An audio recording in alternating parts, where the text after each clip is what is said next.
ECE lived alone. She liked it that way. Control, order, safety.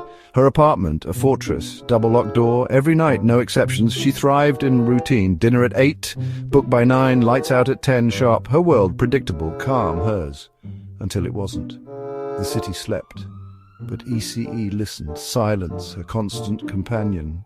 A slight creak, the building settling, familiar, comforting. 10 o'clock, book closed, another Tuesday conquered. She walked each step measured to the door, double-locked it, habit, ritual, safety. Back in bed she reached for the lamp, click, darkness, then a sound, faint but sharp. Tap, tap, tap on the other side of her door, her heart quickened. She sat up, straining to listen. Silence, then again tap, tap, tap, louder now.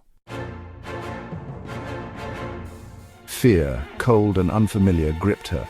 Slowly she crept out of bed, floorboards creaked, betraying her movement.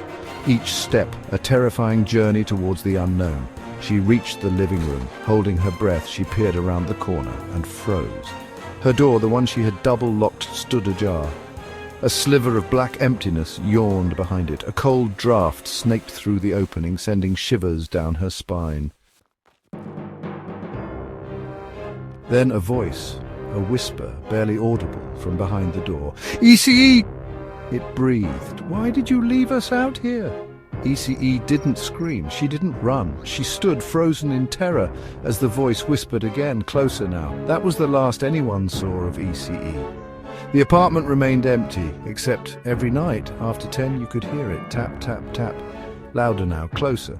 The whispers, though, they never returned.